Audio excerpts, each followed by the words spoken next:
Oi pessoal, tudo bem com vocês? Hoje eu vim tirar uma dúvida que a gente tem recebido muito a respeito do visto de turista e visto de estudante norte-americano. Então, as principais diferenças. Esse vídeo é muito rápido, então eu vou falar bem superficialmente sobre as principais diferenças, mas a gente pode destrinchar isso melhor de repente numa outra oportunidade. Basicamente, o visto de turista é, como diz o nome, para quem vai fazer turismo. Então, o que você precisa ter? Você precisa ter a intenção de viajar.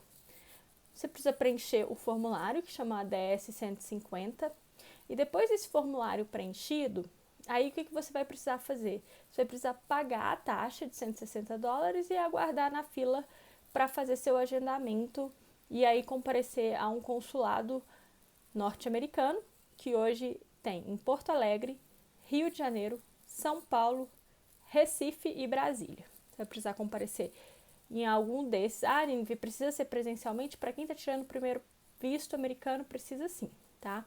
Tem algumas outras exceções. Visto de estudante. O visto de estudante, ele é um pouco mais complexo, tá? Então, tem muita gente, às vezes, que tem visto de turista negado e fala, vou aplicar para o de estudante. Não é uma boa ideia, já te digo que se a sua intenção não for estudar, não é uma boa ideia. Porque, primeiro de tudo, você precisa entrar em contato com a instituição onde você vai estudar. Na grande maioria das vezes, efetuar os pagamentos referentes às taxas de estudo. Então, se você vai estudar pelo um período específico, você normalmente precisa pagar pelo período todo. Essa instituição ela vai emitir um documento que chama I-20. Esse documento precisa vir original lá dos Estados Unidos, tá? E é você que paga a taxa para ele chegar aqui também. A instituição norte-americana ela é responsável por garantir ou por inspecionar a sua condição financeira. Então, eles podem te pedir extratos bancários e todo esse tipo de coisa para entender que você tem condição de ir para lá, ficar estudando nesse período sem ter problema nenhum para se manter.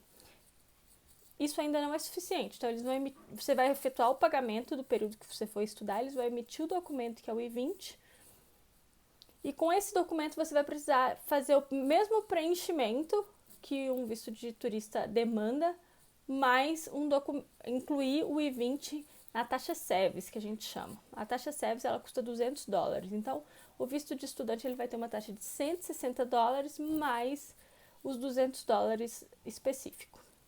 Dito isso, o processo volta ao mesmo do turista. Então, daí você precisa agendar uma entrevista no consulado e quem te dá o visto ou não é o cônsul, tá? Então, basicamente esse processo.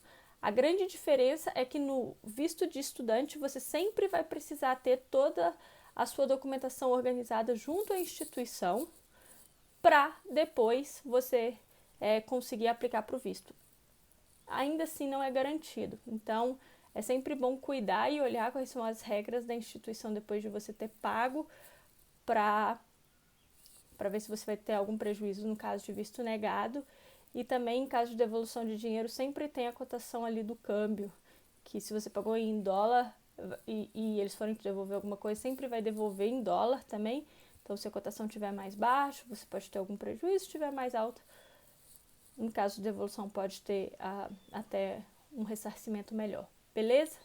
Se alguém tiver alguma dúvida, pode deixar aqui nos comentários. Um prazer estar com vocês aqui. A nossa ideia é sempre vir aqui dar umas dicas rápidas. Tchau, tchau!